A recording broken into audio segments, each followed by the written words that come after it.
안녕하십니까.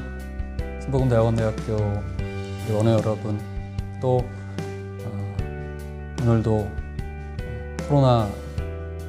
코로나19 가운데서 어려운 환경이지만 여전히 믿음의 싸움을 하고 계신, 분투를 하고 계신 우리 유튜브 구독자, 또 구독하시는 모든 성도님들, 예수님의 이름으로 문안을 드립니다.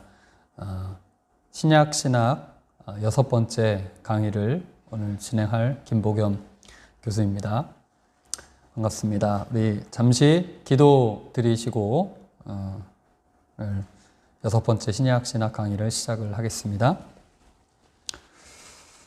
사랑과 은혜의 주님, 오늘도 주님의 은혜에 감사를 드립니다.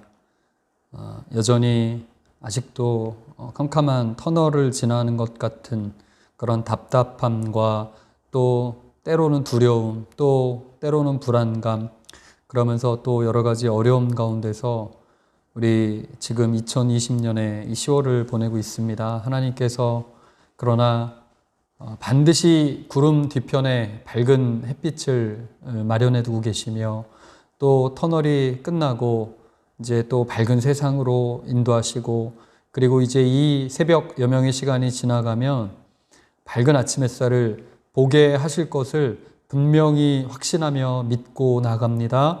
주님, 우리의 마음, 우리 심령이 더욱더 단단해지게 하시고 더욱더 믿음으로 풍성하게 하여 주시옵소서.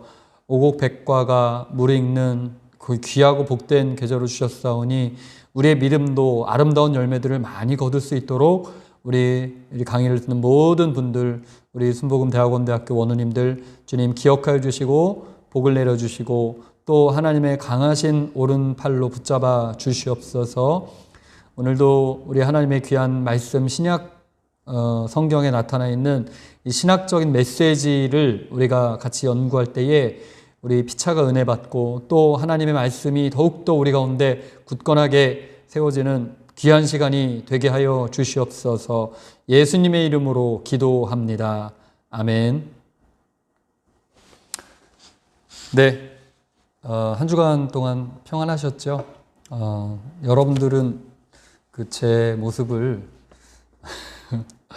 일주일에 한 번씩은 그래도 아마도 보고 계실 것이고, 간혹 가다가는 제가 지금 조회수를 봤을 때는 글쎄 모르겠어요. 100분 넘게 이렇게 조회들을 하시는데 100명 넘게 보시는 건지, 아니면 이제 우리 수강생이 한 25분 되나요? 20분 정도 되는 것 같은데 그분들이 보고 또 보고 하는 건지, 아니면 카톡 퀴즈를 놓쳐서 카톡 퀴즈 뭐였지? 기억이 안 나서 카톡 퀴즈 다시 보시느라고 다시 보시는 건지 모르겠습니다만, 아무튼 여러분들께서는 제 모습을 이제 정기적으로 계속 보고 계시고, 그래서 제가 뭐 살이 점점 찌고 있는지, 머리가 점점 더 면적이 넓어지고 있는지, 숱이 더 빠지고 있는지 여러분들은 확인을 하시겠지만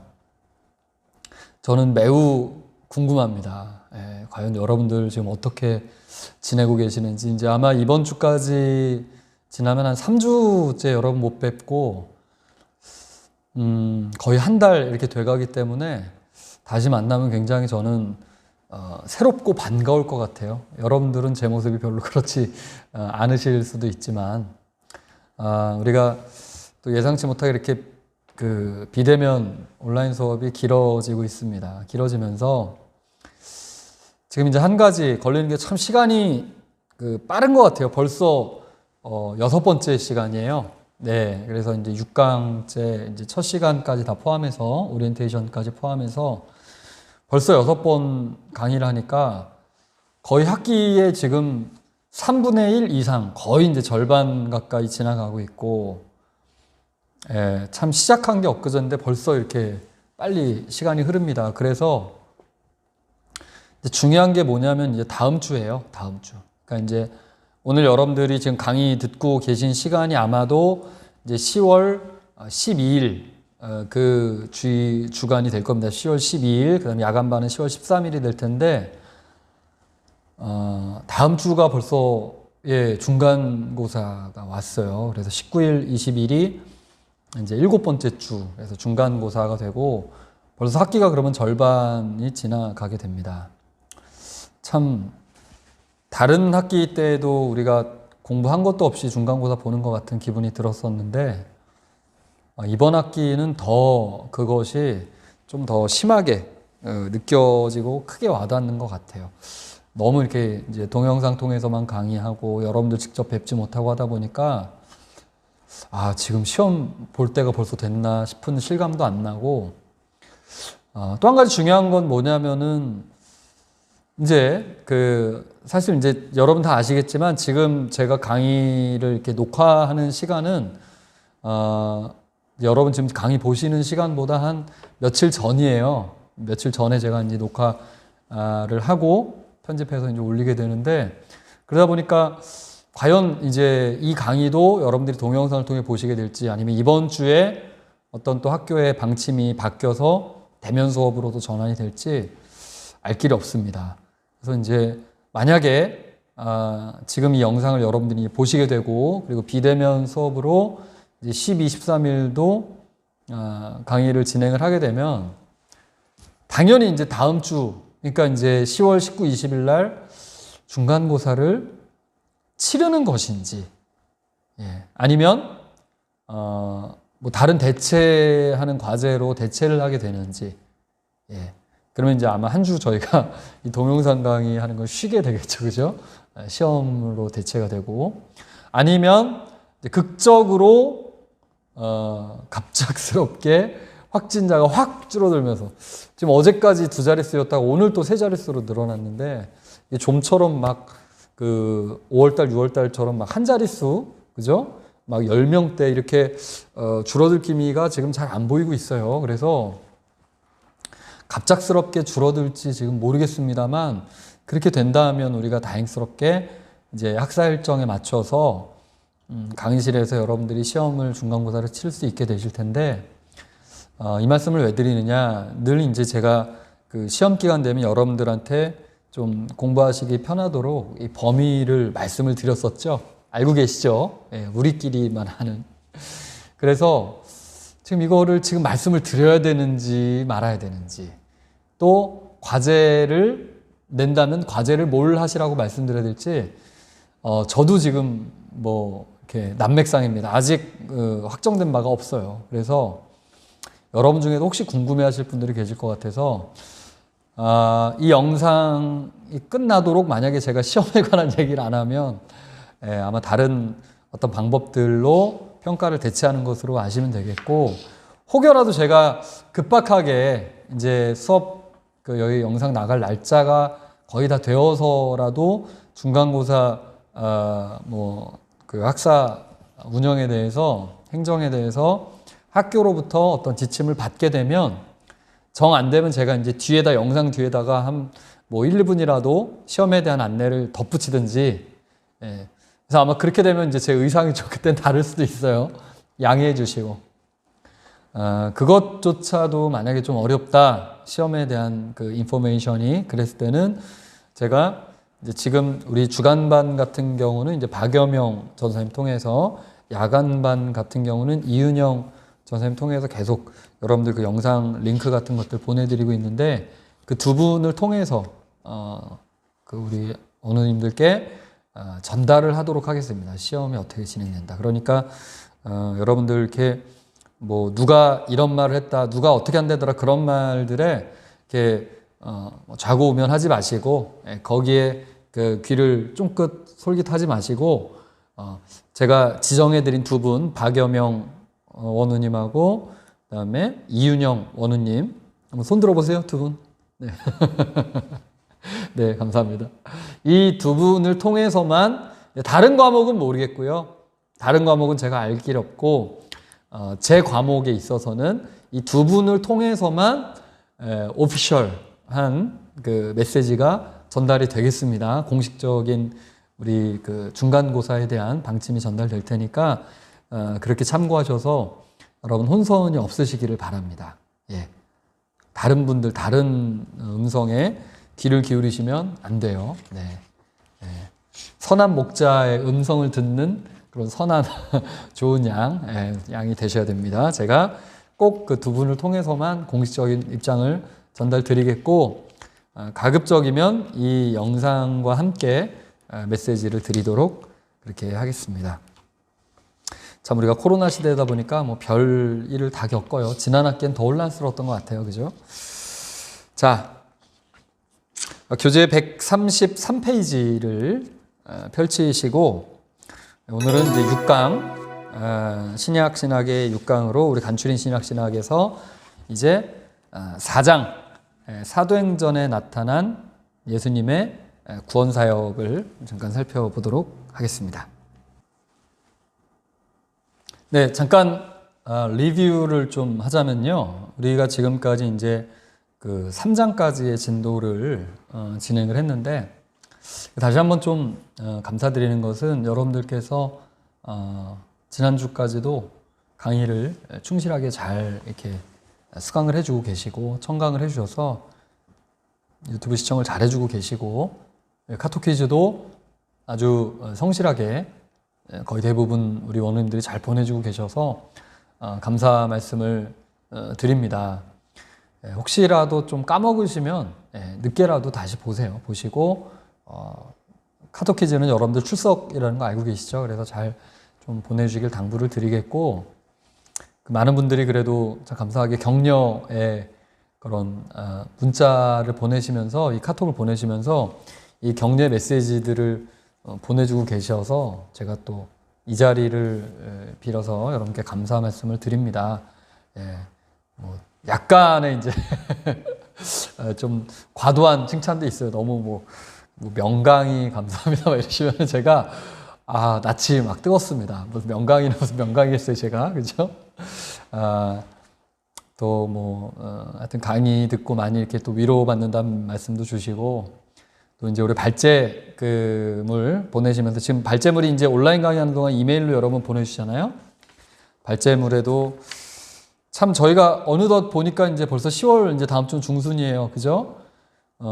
이제 10월 중순, 11월 중순 한 달 반 정도, 2달 채 이제 학기가 남지 않아서 졸업반 되시는 분들은 이렇게 좀 아쉬운 마음, 뭐 신약을 잘 가르쳐 줘서 감사합니다 하시고, 뭐 졸업 후에도 이렇게 배우신 내용들, 교재 내용들 다시 한번 성경 읽으면서 다시 좀 이렇게 되새김질 하겠다라고 이렇게 말씀해 주시고 이래서, 글쎄요, 제가 참 몸둘 바를 모르겠고, 여러분 너무 감사하고, 또 졸업하신 분들 중에도 이렇게 연락 가끔 주는 분들이 계세요. 참 제가 말로 다 표현할 수 없을 만큼 벅차고 감사한 생각이 듭니다.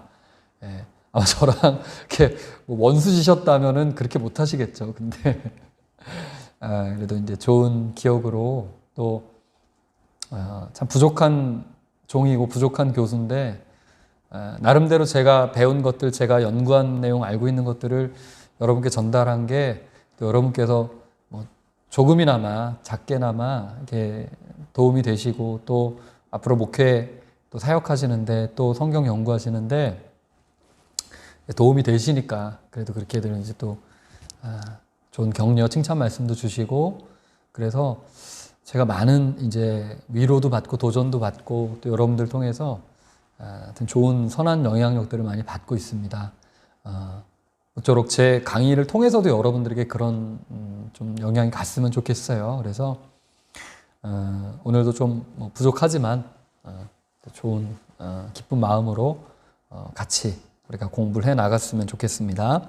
그래서 이제 학기 시작하면서 벌써 이제 이렇게 시간이 빨리 갔는데, 서론에서 무슨 얘기를 했었냐면, 이제 이 신약신학에서 말하고 있는 우리가 그 already not yet 그 사이 텐션을 말하면서, 그 1장에서 이미 아직 아니를 얘기하고, 그리고 이제 2장, 이제 1장에서 서론을 말했고, 2장에서 이제 신약신학의 하나님 중심성, 그리고 이제 지난 시간에는 복음서에 나타난 그리스도 중심성 하면서, 이제 1장과 2장은 좀 이제 도입하는 이야기, 그러니까 좀 개론적인, 전체론적인 이야기로서 얘기를 했다면, 이제 3장부터 해서 여러분 목차를 한번 보시면 7장까지에 걸쳐서는 뭐냐면은 기독론입니다. 기독론. 신약의 기독론.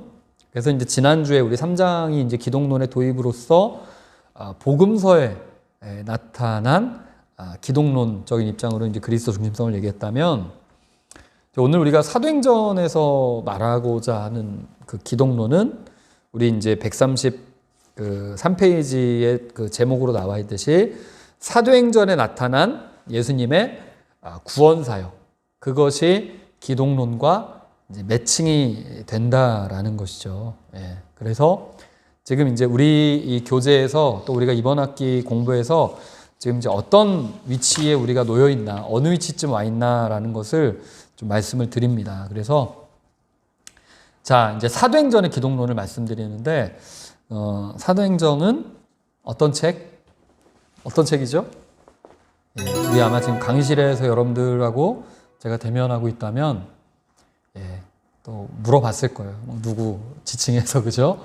예, 한번 말해봅시다. 우리가 이제 졸업도 얼마 안 남았는데 지금까지 배운 내용. 사도행전은 어떤 책인가? 예, 지금 대답해 보실 수 있죠, 그죠? 어떤 책입니까? 우리가 너무 상식적으로 여러분 다 잘 알고 계실 텐데, 사도행전은 신약의 거의 유일한 독보적인 역사서다. 역사서적인 성격, 독특한, 신약에서 다른 책들이 갖고 있지 않은,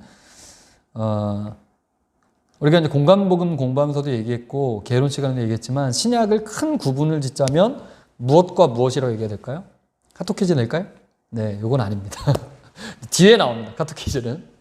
여러분들이 한번 대답해 보시자면, 신약은 이제 구약은 율법과 선지자라고 그랬죠. 큰 틀로 얘기하자면 신약은 뭐라고 얘기했어요? 무엇과 무엇? 복음과 서신이다라고 말씀을 드릴 수 있겠죠, 그죠? 그래서 예수 그리스도의 이제 이 로우 크리스톨로지로서 이 땅에서의 공생의 삶, 그것을 중점적으로 그려놓은 복음서, 그리고 이제 사도 바울에 의해서 뭐 이제 일반 서신도 있습니다, 공동 서신도 있습니다만 주로 이제 사도 바울에 의해서 다시 이제 인터프리테이션, 그죠? 다시 이제 해석되어지고 재평가되어진, 그래서 이제 하이 크리스톨로지로서의 고등기독론으로서의 서신서가 있어요. 해석되어진 그런 예수 그리스도. 그래서 그 사이에서 사도행전은 어떤 역할을 해준다고요? 구원사의 이제 새로운 시기, 즉 예수님께서는 이제 부활승천하셨고, 그리고 사도들은 남겨졌고, 그래서 그 죽음과 부활 이후의 시기, 그리고 사도들의 순교 이전의 시기. 그래서 우리가 연대로 따지자면 AD 30년에서 60년대 중반까지 그 시기에 대해서 굉장히 뭐랄까요, 좀 소상하게 그 시기에 어떤 일들이 있었는가를 아주 마치 그 신문 기사를 읽듯이. 그래서 사도행전의 가장 큰 중요한 특징은 무엇이다? 바로 역사성이라고 말할 수 있어요. 역사서적인 특성을 가진 역사성을 지닌 문서다. 연대도 추정이 비교적 정확하게 가능하고, 그리고 이제 초대교회의 역사와 그리고 사도 바울의 선교 여행의 그 과정들의 역사, 그 연대까지 거의 추정이 가능한 그것을 로드맵을 제시해주는 아주 신약에 없어서는 빠져서는 안 될 매우 중요한, 그러면서도 이제 좀 디딤돌 역할을 해주는, 복음서에서 서신으로 넘어가는. 자, 그러다 보니까 한 가지 이제 의문점이 좀 생겨요. 그런 역할을 하는 책, 서신도 아니고 복음서도 아니고, 사실은 좀 모호한, 그리고 정말 과연 누가가 역사서의 성격을 가지고 정말 썼을까? 복음서를 남겼잖아요, 누가 복음을. 사도행전에는 혹시 그런 성격은 나타나지 않을까? 우리가 그러다 보니까 이제 어떤 의문에 당도를 하게 되느냐? 사도행전에서 정말 기독론이 뚜렷하게 선명하게 나올까? 뚜렷이 나타나 있을까? 우리가 이제 결론에 가면 그런 이야기가 나옵니다만, 이제 이 근간을 이루고 있다. 기독론의 근간, 뿌리를 우리가 찾아볼 수가 있다는 것인데, 그래서 오늘 되어질 이야기는 바로 사도행전의 기독론이 되겠습니다. 사도행전에서는 어떤 기독론을 담고 있는가? 사도행전의 기독론은 이퀄 뭐다? 누가의 기독론이다. 누가가 어떤 기독론을 말하고 있는가? 그래서 사실 누가복음과의 연관성을 우리가 전혀 배제할 수는 없다라는 부분이죠. 자, 누가의 기독론을 한번 살펴볼까요? 자, 누가는 어떤 기독론? 누가복음은 어떤 성향을 갖고 있는가? 누가복음은 그러니까는 이제 선명한 기독론이 나와 있습니다만, 사도행전은 우리가 여러분들 이 그 교재를 읽어보셔도 아시겠지만 분량이 적어요. 그래서 오늘 강의는 좀 짧게 끝내야 될 것 같습니다. 분량이 적으니까. 그죠? 왜 적겠어요? 왜? 앞에 우리 공간복음 기독론은 굉장히 긴 분량이 나왔는데 왜 적겠습니까? 기독론이 실제로 많이 안 나타나 있어요. 선명하지 않습니다. 그러다 보니까 좀 분량이 적게 나와 있는데, 그렇다고 해서 우리가 무시할 수 있는 것은 아니다. 그래서 누가의 기독론을 살펴보자면 우리 그 발제하신 원님도 그래서 사도행전에서 기독론의 근간을 이루고 있다 얘기를 해요. 자, 이 누가의 기독론 첫 번째는 사회구원론적 그 기독론, 그런 구원론을 담고 있다. 그래서 누가복음에 나타나 있는 예수님의 사역의 방향은 이 약자들, 소외자들, 그죠? 누가복음 4장에 보면 예수님의 이제 사역 취임 설교, 선포, 캐리그마 속에 나타나 있죠. 가난한 자에게 복음을 전하게 하시고, 눈먼 자에게 다시 보게 함을, 눌린 자를 다시 자유케 함을 주신다. 그래서 이런 장면들이 많이 등장을 합니다. 첫째, 이제 여인들에게 많은 관심을 보이죠. 여인들을 만나시고 그들에게 사도행전에도 보게 되면 뭐 루디아가 나온다든지, 그죠? 또 두 번째는 이제 강도 만난 자를 구해주는 사마리아 사람. 사마리아 사람 자체가 소외자인데 그 사람이 선한 사마리아인, 이웃이 되는 그런 말씀들이 누가복음에 또 등장을 하고, 또 세리 삭개오에 대해서 예수님께서 구원이 이 가정에 이르렀다고 하는, 그러니까 그들의 그 소외받은 데서 건져내시는 그런 장면들이 나오고, 또 거지 나사로의 기사도 나오게 되고, 또 사도행전에서는 사도행전 1장 8절을 보게 되면 너희가 성령을 받게 되면 예루살렘과 유대까지에서 전도의 범위가 한정되는 것이 아니라 어디까지? 사마리아와 땅끝까지 포함이 된다는 것이죠. 그죠?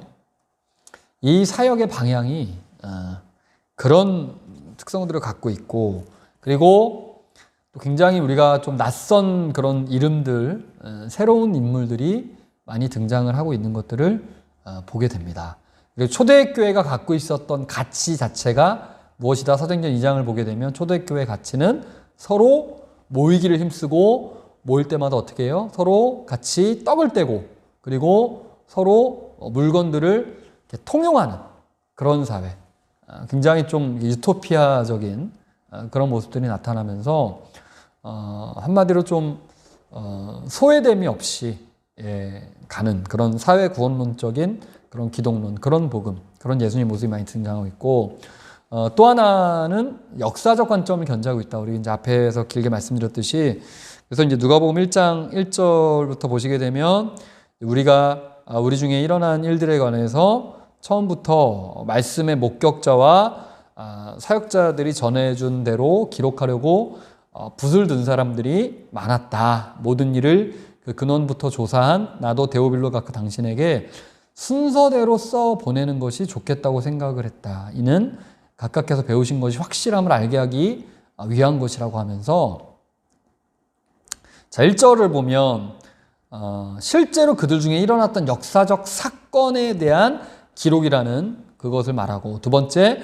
그리스도의 목격자와 일꾼들의 증언을 토대로 했다는 것, 세 번째 자세히 조사한 자료를 근거대로, 그러니까 자료가 있었다는 것, 네 번째 배운 진리의 확실함을 알게 하려 한다라고 하면서 이 누가복음, 또 사도행전에서도 마찬가지 1장에 보게 되면 뭐예요?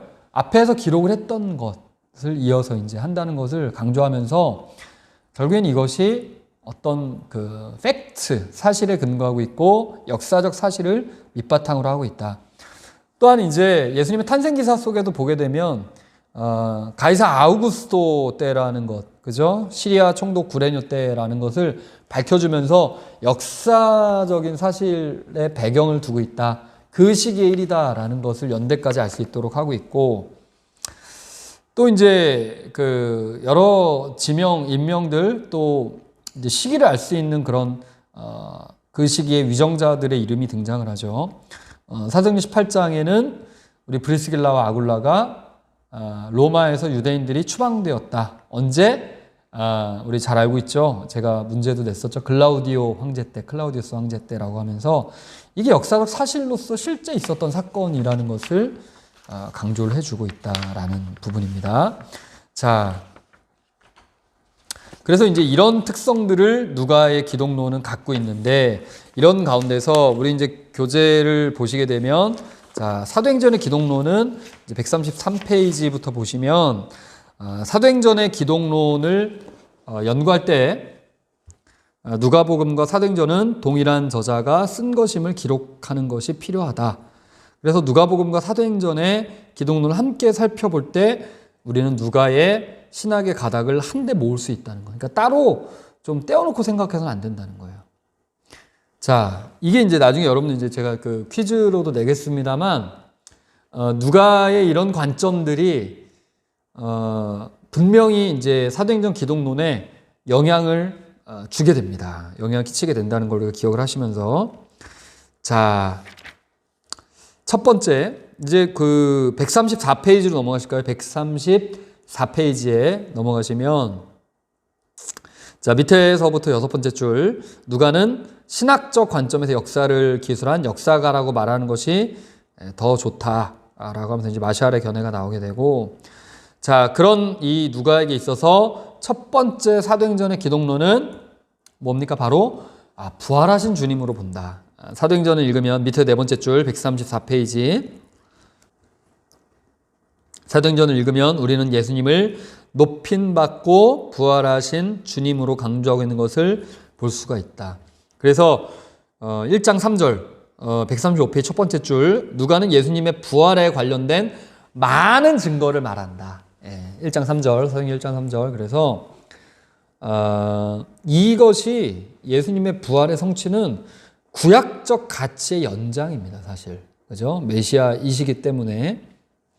자, 이것과 관련해서 부활하신 주님을 강조하다 보니까 우리가 마태복음 23장, 마태복음에서 예수님의 대적자로, 복음의 대적자로 등장하고 있는 대상은 바리새인이죠. 유대인들 가운데 바리새인이지만, 이 부활에 대한 반대로서 사도들을 핍박하는 그런 반대자로 등장하는 그룹들은 부활의 반대자이기 때문에 당연히 사두개인이 나온다는 것이죠. 135페이지 네 번째 줄, 135페이지 네 번째 줄.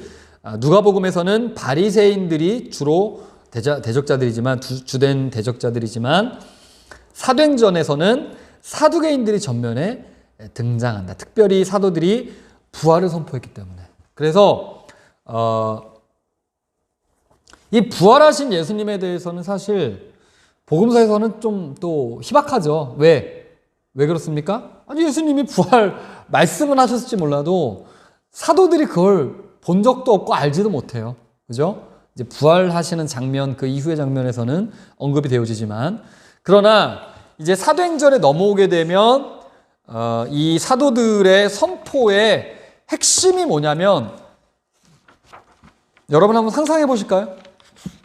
우리가 이제 예수님을 믿고 신앙생활을 하고 있습니다만, 그래서 복음으로서의 예수님의 십자가, 그 구원사역에 대해서 우리가 선포합니다만, 만약에 여러분 교회에서 이 사건이 벌어졌어요. 네. 누가 한 분이 돌아가셨다가 사흘 만에 깨어났습니다. 네. 이 사건이 여러분 교회에 있었습니다. 여러분 주변에서 그런 일이 있었어요. 여러분 가족 중에 있었어요. 이것이 이제 그 기독론적으로, 그러니까 예수님의 그 권능으로, 성령의 권능으로, 하나님의 능력으로 세워졌다. 여러분들 아마 이 얘기를 아마 만나는 사람마다 하지 않을까요? 그렇죠? 예, 여러분들 일생, 평생 이거 한번 얘기하고 말 게 아니라 아마 그 우리가 천국 가는 그날까지 우리 교회에서 우리 가족 중에 내 주변에 우리 이웃 중에 진짜 이런 일이 있었어. 난 그것을 뭐라고 하겠어요? 여러분들이 그 이야기들을 할 때 내 두 눈으로 똑똑히 봤어. 난 목격했어. 이게 바로 뭡니까? 사도행전의 기독론이에요. 네. 우리가 봤다 이거예요. 놀랍죠. 우리 예수님께서 부활하셨다. 와, 이건 뭐, 그러니까 당연히 부활하신 주님이 제 1번으로 올 수밖에 없어요. 기독론의 첫째 주제로 올 수밖에 없다는 것이죠. 그죠? 그리고 이에 대한 이제 해석도 나오는 것이죠. 이것이 시편 16편에 다윗의 삶에서 성취되지 않았지만 기록된 말씀은 예수님의 부활에만 이것이 어울린다고 주장을 하고 있다는 것이죠. 자, 부활하신 자로서 예수님은 이제 135페이지 가운데 중간쯤 나옵니다. 임금과 구주로 높임을 받으셨다. 이게 몇 장 몇 절이라고 나옵니까? 사도행전 5장 31절에 나오죠. 자, 이 부분 어떤 부분일까요? 사도행전 5장 31절. 어떤 부분입니까? 바로 베드로의 설교죠. 그러니까 케리그마, 선포죠. 그러니까 사도들의 선포의 내용들이 바로 기독론이고 그 내용들은 첫 번째가 뭐였다? 바로 부활하신 주님이었다는 것. 자, 그리고 이 부활하신 주님이 이제 뒤에 가시면 136으로 갈까요? 136. 이제 쭉 그 내용들이 나오다가 136페이지에 가시면 밑에서 두 번째 줄, 136페이지 아래 하단에서 두 번째 줄, 부활하고 높아지신 분, 그러나 죄 용서를 위해 고난도 받으신 분인 예수님은 그리스도시다 하면서 두 번째는 이제 고난받는 종으로서의 예수님이 나온다. 137페이지에도 그 얘기가 나오죠. 여러분들 우리가 잘 아는 사건 뭡니까? 바로 빌립 집사님이 에티오피아 내시에게 간다게의 그 내시에게 이제 복음을 전하는 그죠? 그 장면, 그것이 바로 그 장면 속에 나타나는 게 이사야서 53장. 그러니까 콕 집어서 얘기하고 있어요. 이사야서 53장을 읽고 있었다. 이 에티오피아 내시가. 자, 그 내용들이 바로 이제 고난받는 종을 나타내기 위한, 자, 그 내용들이 쭉 이제 언급이 되어지고, 그래서 이 고난받는 종이라고 나오면서 그 137에 보면 재밌는 그 표현이 나오죠. 137페이지 아래에서 세 번째 줄, 인용된 말로서 허타도의 인용으로서 이제 이름 신학이라는 말이 나옵니다. Name Theology에서 이름 신학은 구약의 용례에서 직접 온 것으로서 구약에서 이름 신학은 특별히 야훼 여호와께 드려진 기도와 희생제사를 나타내는 기술적 표현으로 사용된다 하면서 이 칭호, 기독론적 칭호를 우리가 이제 이름 신학이라고 얘기할 수 있다는 것이죠. 그리고 마지막 세 번째는 이제 138페이지에 그 중간 바로 밑에 단락, 사도행전에서 하나님의 아들은 오직 한 번만 사용되었고 이것은 메시아와 동등된 것으로 볼 수 있다라고 하면서 이 하나님의 아들이라는 표현이 또 나온다는 것이죠. 자, 하나하나 좀 살펴보면, 그래서 부활하신 주님에 대해서는 제가 언급드렸듯이, 우리 앞에서 언급했듯이 제사장들과 성전 맡은 자들과 사두개인들이 이르러 예수 안에 죽은 자의 부활이 있다고 백성을 가르치고 전함을 싫어했다. 그래서 이 그 유대인들이 제사장들과 특별히 사두개인들이 싫어했던 건 뭐다? 죽은 자의 부활이 있다는 것. 사두개인은 부활도 없고 천사도 없고 영도 없다고 바리새인들은 다 있다고 한다. 그래서 이 부활하신 주님을 가르치는 것을 선포하는 것을 싫어했고 그 부활하신 주님 바로 높아주신 신적 그 예수로서 나타나고 있다는 부분. 자, 그리고 하나님의 아들이라는 부분. 자, 피오스투 테우 해서 이 하나님의 아들은 결국에는 그분을 통해서 무엇이 이루어진다? 하나님의 죄 용서를 이루시는.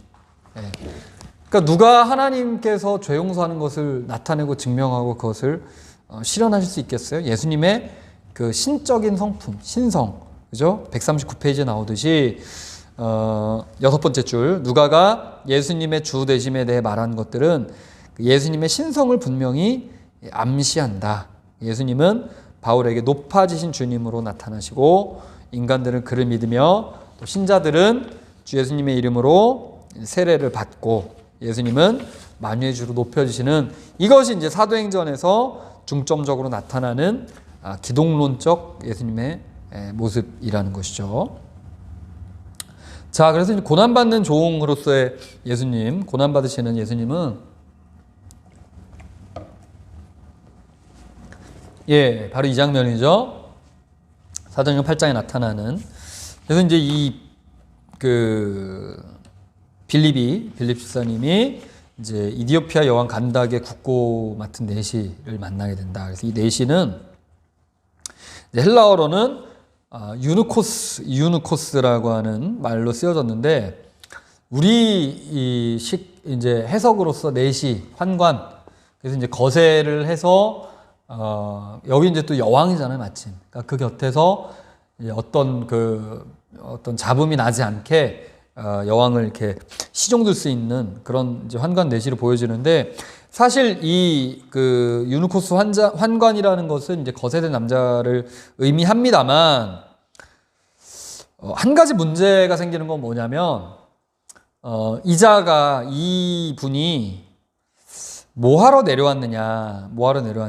자, 이제 이 에티오피아는 그 모계의 왕통으로 이어진 나라라고 알려져 있습니다. 모계로. 그래서 여왕의 이름을 이제 간다게라고 하는데, 간다게가 그의 이제 그 이름이 간다게가 아니라, 이건 우리가 어떻게 이해해야 됩니까? 예를 들면 이제 시저라든지, 그죠? 카이사르라든지, 또 파라오라든지, 그게 이름이 아니잖아요. 그죠? 그러니까 황제를 칭하지 않습니까? 바로 그 간다게도 에티오피아의 어떤 여왕들을 통칭하는, 그것을 이제 간다게다라고 하는데, 그래서 구약 시대에는 이제 이 에티오피아를 스바라고 그러죠. 스바. 발음을 잘 하셔야 돼요. 스바인데, 열왕기상 10장에 보면 이 스바의 여왕이 솔로몬 왕에게 이제 많은 재물을 가지고 찾아와서, 그 명성을 듣고 찾아와서 지혜에 감동해서 약 한 120달란트, 그러니까 뭐 한 4톤 된다고요. 어마어마한 그 보물들, 향품과 보석을 솔로몬에게 이제 드리는데, 자, 이런 일들이 있었던 이제 그 전통 때문인지 몰라도 이 에티오피아 간다게의 이 내시가 어떻게 해서 이렇게 예루살렘까지 거의 거리로서는 한 2,000km가 되는데, 어떤 연유로 왔느냐. 아마 구약에 이런 그 관계를 맺은 그런 관계성 때문에 그러지 않았겠느냐. 그래서 에티오피아는 전통적으로 이제 기독교가, 지금도 이제 기독교인이 많은 나라이고, 아프리카에서 특별히 6월절 같은 이스라엘의 절기가 되면, 유대교의 절기죠. 절기가 되면 한 2,000km 되는 거리인데도 이들이 예루살렘을 친히 이제 방문을 하는 것이 약간 성지순례 같은 성격도 있고, 또 하나 중요한 게 뭐냐면, 어쨌거나 그들이 하나님께 예배를 드리기 위해서 온다는 거죠. 그렇죠. 그냥 이제 목적 없이 온 게 아니라는 거. 자, 그런데 그 과정 속에 신명기 23장 1절에 보면 이렇게 거세한 자들,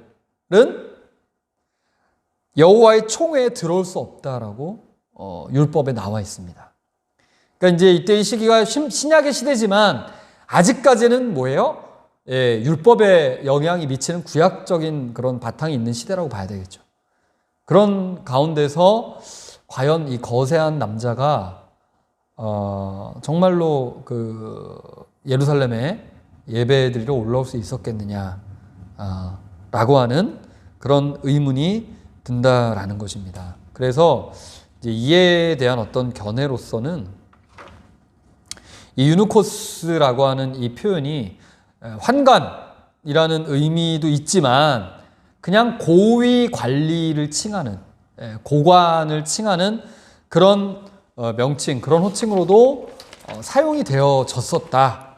그렇기 때문에 그 대표적인 사례가 이 히브리서 성경을 헬라어로 번역한 70인역, 구약 성경을 번역한 70인역에도 창세기에 나오는 애굽의 군대 장관 누가 있습니까? 요셉의 주인이었던 보디발 있죠. 보디발에 대해서도 유누코스를 쓰고 있습니다. 창세기 39장에. 그렇게 봤을 때, 그죠? 또 보디발은 아내도 있는 사람이잖아요. 그렇게 봤을 때는 빌립이 만난 사람이 이 내시가 아마도 그냥 그 에티오피아의 고위 관리가 아니었겠느냐라고도 추정이 가능하다라는 것이죠. 자, 그래서 이 이제 하여튼 뭐 진짜 내시인지 하여튼 고관인지 모르겠습니다만 이 에티오피아의 하여튼 높은 지위에 있는 이 사람이 구약 성경을 읽고 있는 것이죠. 그 읽고 있는 부분이 바로 이사야서 53장. 그러니까 참 재밌는 게 뭐냐면 이 스쳐 지나갈 수 있는 이 이야기 속에 누가가 굉장히 이제 디테일에 강하다고 그랬잖아요. 세밀합니다. 세심해요. 그래서 그가 읽고 있었던 성경이 심지어 몇 장인지까지 나오는 거예요. 구약 성경이다 정도만 해도 깜짝 놀랄 일인데 이사야서다 해도 그냥 깜짝 놀랄 일인데 이사야서에서도 53장을 읽고 있다. 이야, 이렇게 그냥 아주 세밀하게 이야기를 합니다. 그리고 그 부분이 나타내고 있는 의미. 그래서 이것은 곧 사도행전에서 말하고자 하는 누가의 그런 기독론적인 의미를 담고 있다라고 볼 수 있는 것이죠. 그래서 사도행전 8장 32절에 나옵니다. 읽는 성경 구절은 이것이니 일렀으되 그가 도살자에게로 가는 양과 같이 끌려갔고 털 깎는 자 앞에 있는 어린 양이 조용함과 같이 그 입을 열지 아니하였도다.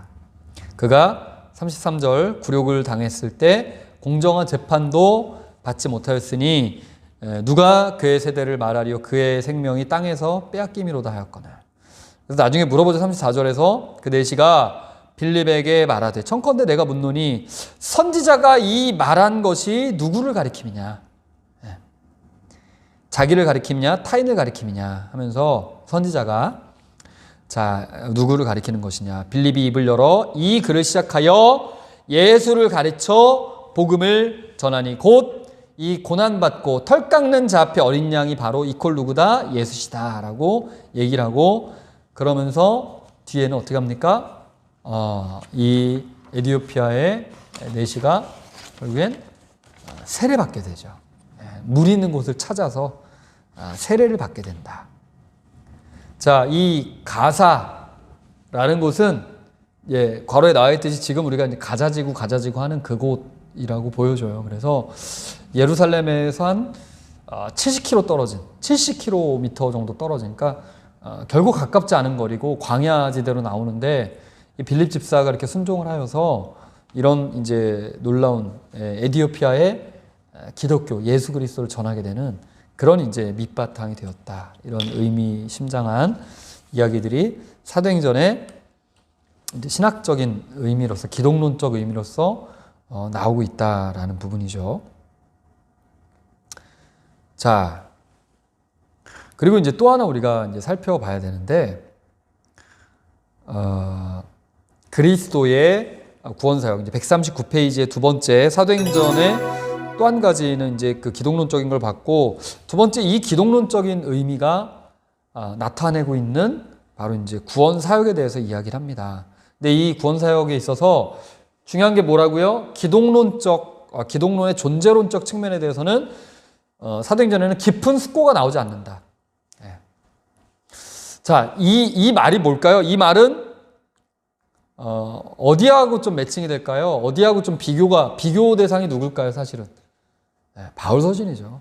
그죠? 바울 서신에 그 기독론에 대한 깊은 어떤 변증과 묵상과 그 숙고하는 장면들이 나온다면 사도행전에는 그런 부분들이 등장하지 않습니다.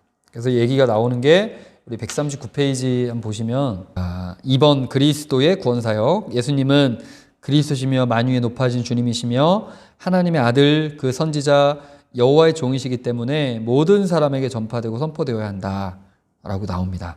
그러니까 전파되고 선포되어지는 예수님, 그 구원사역에 예수님이 나오게 되는데, 자, 그래서 사도행전의 기독론은 뭐가 중심이라고요? 캐리그마가 중심입니다. 설교 중심이에요. 설교. 우리 이제 뒤에 결론에서 제가 다시 언급하겠습니다만, 그래서 이 5장 31절도 베드로의 설교, 이스라엘의 회개함과 죄사함을 주시려고 그의 오른손을 높이사 임금과 구두로 삼으셨다. 3장도 마찬가지, 그죠? 베드로의 설교, 예수를 영화롭게 하셨으니. 2장도 주와 그리스도가 되게 하셨다라고 하면서 이 예수님에 대한 선포가 이제 캐리그마적으로 나오게 되고, 그것이 사도행전에 이제 또 중요한 뼈대를 이루고 있는데, 자, 이것들이 바로 이제 그 이름 신학으로서 우리 139페이지 여섯 번째 줄부터 나오죠. 그 내용들이 이제 이름 신학이 두드러진다로 나오는데, 자, 예수님과 더불어서 초대교회가 탄생하면서 예수님을 따르는 제자들은 예수님에 대해서 신앙 고백을 하게 되죠. 그죠? 그리고 그 신앙 고백을 통해서 부르는 이름이 나옵니다. 교회에서는 저는 이제 부목사죠. 아직 부목사님, 우리 교회에서는 부목사가 저가 거의 이제 유일하고, 또 이제 우리 교구 맡으신 부목사님 계시긴 합니다만, 이제 저를 부목사 하면 거의 제가 나옵니다. 그래서 부목사님, 집에 가면 아빠, 학교 가면 교수님, 그죠? 아직 이렇게 이제 호칭이 되게 되는데, 칭호가 되게 되는데, 이 칭호가 바로 크리스톨로지컬 타이틀에서 이제 예수님에 대한 기독론적 칭호가 된다. 그래서 이 칭호들은, 자, 지상사역에서는 예수님께서 자기 자신을 이제 호칭하고 지칭하시는 말로써 얘기가 되어집니다. 그래서 141페이지에 그 말이 뭐라고 나오냐면, 141페이지 결론 부분에 가면 가운데쯤 나오죠. 그러나 여기에 포함된 자료들은 팔레스타인 기독교와 일치하며 하등 기독론으로 무시해버릴 수가 없다. 로우 크리스톨로지로.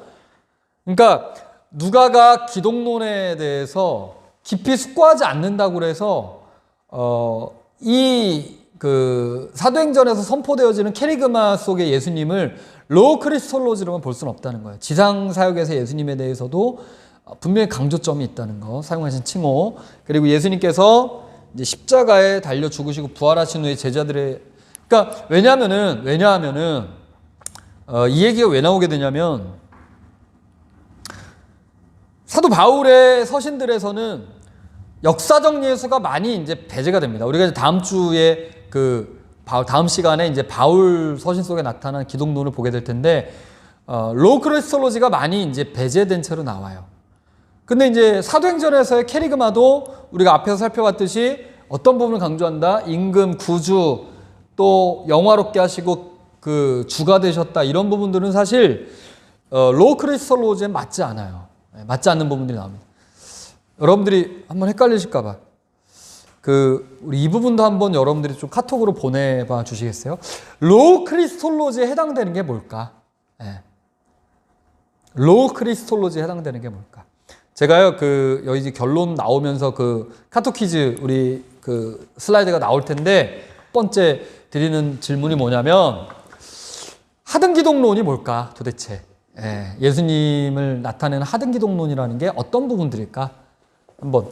이게 고등하다, 하등하다 해서 저급하다 이 얘기가 아니죠. 여러분 아시죠? 땅의 기독론이에요.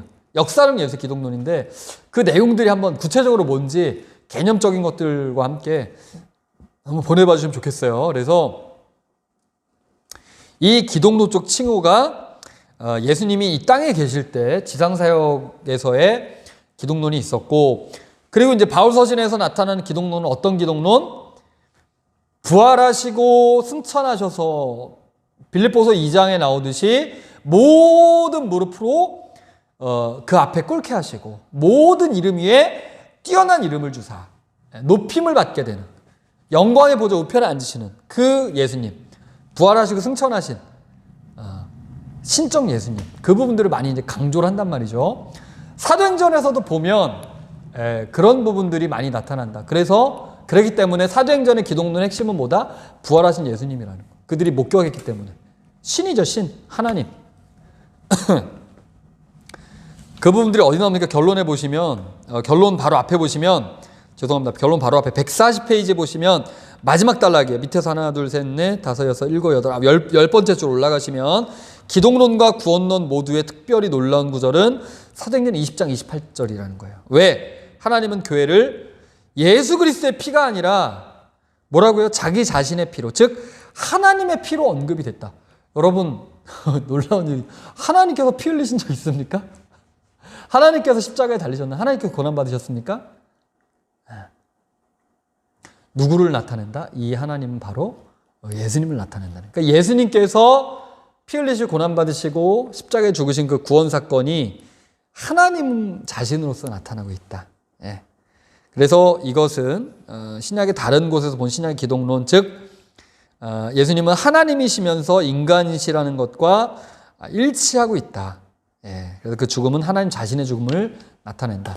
자, 기독론적 칭호는 지상적 사역을 가리키는 선지자, 또 고난의 종, 대제사장, 이것들은 다 어디에? 유대교에서 이미 나타내고 있었던 그런 이제 기독론적 칭호라는 것을 우리가 알고 있죠. 그죠? 이 땅에서의 기독론인데, 이것은 이제 이미 유대교적인 개념 속에서 이제 이 땅에서의 기독론, 예수님의 지상사역 가운데 기독론이고, 자, 인자, 고난의 종, 이것들은 이제 구약적인 유대적인 기독론이라기보다는 예수님께서 자기 자신을 칭하시고 또 즐겨 쓰셨던 표현으로서 또 역시 이것도 지상사역적 기독론이라고 볼 수 있는데, 자, 부활하시는 기독론은 메시아, 하나님의 아들이 더욱더 활성화되었다. 이런 새로운 칭호들, 이제 주, 퀴리오스, 또 소텔, 구주, 또 성육하신 말씀, 성자 하나님,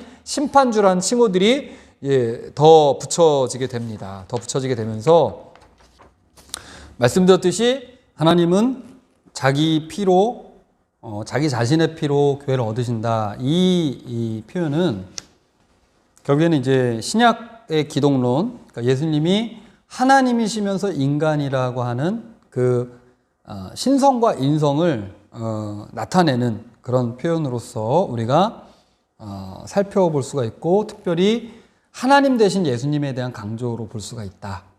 이렇게 이제 정리를 해보게 됩니다. 자, 결론으로 가겠습니다. 141페이지 결론을 펴놓으시고, 자, 사도행전의 기독론은 우리가 지금까지 살펴본 바에 의하면,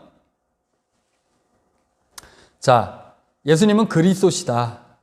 그리고 부활을 통해 주와 그리스도로 높아지셨다. 그래서 핵심 키워드는 부활이죠, 부활. 그죠? 부활하신 예수님, 그리고 그리스도라는 고백, 그것이 이제 핵심을 이루고 있고, 또 한 가지 이제 예언의 성취로서, 그리고 이제 예수님을 믿을 때 우리가 죄 사함을 받고 구원 얻음을 강조를 하는데, 우리 이제 교재에도 정의를 해놨듯이 이것은 복음 전파의 문맥적인 상황에서 살펴볼 수가 있다. 자, 이게 무슨 얘기일까? 이제 그 카토키즈에 가면 여러분들 이제 이게 무슨 얘기인지 나옵니다. 자, 그리고 이제 신적 지위에 대한 암시가 나온다고 우리 바로 이제 앞에 슬라이드에서 얘기를 했고, 그러나 존재론적인 깊은 숙고는 없다. 그러니까 예수님이 이 땅에 오신 그 뒷배경이라고 할까요? 하나님이 그를 보내신 것, 그리고 왜 그를 믿을 때 구원을 얻고, 뭐 등등등등 이런 배경들이 세밀하게 나타나지 않습니다. 그러나 그렇다고 해도 팔레스타인 기독교와 일치한다. 즉, 이 팔레스타인 기독교와 일치한다는 말은 예수님의 그 지상사역, 공생의 예수님과 사도행전이 연결되어 있다는 걸 말을 해요. 말을 하면서 또한 한 가지 또 우리가 좀 지적해 받을 것이 속죄신학에 대한 결여가 있다라고 지적을 합니다. 그러니까 이 부분들은 계속 반복되는 얘기지만 깊은 숙고가 없다는 것이죠. 거기서부터 이제 이 말이 나오게 되는데 141페이지 밑에서 6번째 줄, 예수님의 죽음은 죄 용서를 보증하고 용서는 오직 예수님의 이름으로 온다. 누가는 죄 용서의 근거에 대해 자세히 설명하진 않는다는 것. 그러니까 오직 예수 그리스도를 통해서 구원받음을 강조를 하지만 그 근거에 대한 설명이 없다. 그렇기 때문에 속죄 신학이 좀 결여된 것이 아니냐라고 하는 지적이 있다는 것이죠. 자, 그러나 여기서 퀴즈입니다. 카톡 퀴즈. 자, 사도행전에서 누가는 사도들의 캐리그마 속에서 죄 용서와 구원이 오직 예수 그리스도의 이름으로 온다. 그러니까 여기서 방점 찔 건 이제 죄 용서예요. 죄 용서. 죄 용서가 구원이 오직 예수 그리스도의 이름으로 온다라고 이제 선포를 해요. 선포를 하고 선포되어지고 있는데, 자, 죄 용서의 근거에 대해서는 자세히 설명하지 않는다라고 나오죠. 여기서 퀴즈입니다. 이유가 뭘까요? 왜 근거에 대해서 설명하지 않는 것일까? 이것은 사도행전의 캐리그마들이 담고 있는 특성에 비추어서 한번 설명을 해보셔야 됩니다. 그 특성이 뭘까? 그래서 베드로의 설교 1장, 그 다음에 베드로의 오순절 설교, 그 다음에 솔로몬 행각에서 베드로의 설교, 그리고 7장에 이제 스데반의 설교, 그리고 10장 베드로의 설교, 또 17장 아레오바고에서 바울의 설교, 그리고 22장 바울의 이제 간증적인 또 설교가 나오게 되죠. 자, 설교가 중심이 되어서 예수님의 선포가 메시지가 이제 사도행전에 등장을 하게 되는데, 여러분들 이 카톡 퀴즈에 제가 좀 힌트를 드리자면 이 배경을 여러분들이 떠올려 보셔야 돼요. 배경이니까 시츄에이션. 이 상황들이 어떤 상황에서 이들이 설교를 하고 있고 또 설교의 형태가 어떻고, 그러다 보면 우리가 이제 생각해 볼 수가 있겠죠. 그죠? 왜 그것이 좀 설명되어지기가 어려웠는가? 힌트가 됐습니까? 교수님, 그게 뭐예요? 뭐 전혀 힌트 안 돼요 하실 수도 있는데, 잘 생각해 보시죠. 우리 책에 이제 141페이지 그 하단을 잘 읽어보시게 되면 왜 그런지 이유가 좀 나오죠. 여러분 좀 살을 붙이셔서. 자, 첫 번째 카톡 퀴즈였고요. 카톡 퀴즈 하나 더 나갑니다. 우리 아까 설명드렸듯이, 자, 예수님의 지상 사역에서 나타나게 되는 기독론에 대해서 로우 크리스톨로지라고 나오는데, 하등 기독론이라고 그랬죠. 하등 기독론. 자, 이게 뭔가, 하등 기독론이라는 게 뭔가, 로우 크리스톨로지가 뭔가 개념을 좀 정리를 해보시고, 첫 번째, 이번에 좀 많습니다. 카톡 퀴즈 내용이. 그 카톡 문자 이거 치기 어려우신 분들은 가끔 한글 이렇게 문서로 보내는 분들 계시더라고요. 괜찮습니다. 그렇게 보내셔도 제가 잘 받아볼 텐데, 하여튼 좀 내용이 많을 것 같아요, 이번엔. 자, 로우 크리스톨로지의 개념을 여러분들이 정리를 해주시고, 이게 뭔가, 하등 기독론, 고등 기독론 있죠, 그죠? 자, 실제로 이 하등 기독론은 어떤 모습으로, 당연히 어디를 살펴봐야 될까요, 여러분들? 복음서를 보셔야 되겠죠. 복음서에 보면 예수님의 지상사역의 모습들 몇 가지 특징, 그러니까 그 구체적인 내용까지 뭐 일일이 세세하게 적으라는 게 아니라, 뭐 말씀할 수 있겠죠. 예수님께서 이런 사역들을 하셨다, 그죠? 어떤 내용으로 존재하는지, 나타나는지를 복음서의 내용들에 비춰서 정리를 해서 카톡으로 보내주시길 바랍니다. 그래서 바울이 말하는 기독론하고 비교가 되겠죠. 우리가 신약을 이제 큰 그림으로 보자면 이 고등 기독론, 하등 기독론 이렇게 좀 우리가 구분지어 볼 수 있기 때문에, 이제 오늘 이번 시간을 여러분 살펴보시면서, 그러니까 사도행전의 기독론은 어떻게 보자면 좀 그 과도기적인 기독론이라고 볼 수 있어요. 이해되시나요? 과도기적인 기독론으로 볼 수가 있는데 자칫하면은 우리가 좀 오류에 빠질 수 있는 것이 여기에는 예수님의 지상사역 그것의 의미론적인 해석 이것들이 좀 결여되어 있다. 속죄 의미 이런 것들 그런 것들에 대한 어떤 주석적인 막 그런 설명들이 결여되어 있다라고 하는데 그런 이제 배경적인 것들을 살펴보게 되면 왜 우리가 이랬는지 알게 되죠. 그래서 결코 그것들 배제한 것이 아니라는 것. 이유가 아마 여러분들이 이걸 따라가다 보면 이 질문의 답을 따라가시다 보면 좀 얻어질 수 있지 않을까. 이렇게 되면 우리가 이제 복음서와 바울에 나타나 있는 기독론들을 좀 통합적으로 볼 수 있는, 좀 통시적으로 볼 수 있는 그런 이제 사도행전의 기독론을 우리가 좀 도출해낼 수 있을 거란 생각이 들어서 이런 질문을 드려보게 됩니다. 네. 어렵지 않죠? 네. 제가 말을 장황해서 하게 해서 그런데 여러분들 답 정리하시다 보면 간결하게 또 하실 수 있을 거라고 봅니다. 여러분들은 하실 수 있습니다. 할 수 있습니다. 네. 다음 주에 있을 이제 중간고사에 대해서는 다시 한번 제가 어느 대표들을 통해서 좀 메시지를 드리든지 아니면 이 영상 뒤에 뭐 이렇게 좀 덧붙이든지 해서 전달하도록 하겠습니다. 오늘 수업은 여기서 마치겠습니다. 오늘도 긴 시간 여러분들 강의 듣느라고 고생 많으셨고요. 쌀쌀해진 날씨 건강 유의하시고 다음 주에 뵙겠습니다. 속히 강의실에서 뵐 수 있게 되기를 소망을 합니다. 오늘 수업 여기서 마치겠습니다. 수고 많으셨습니다.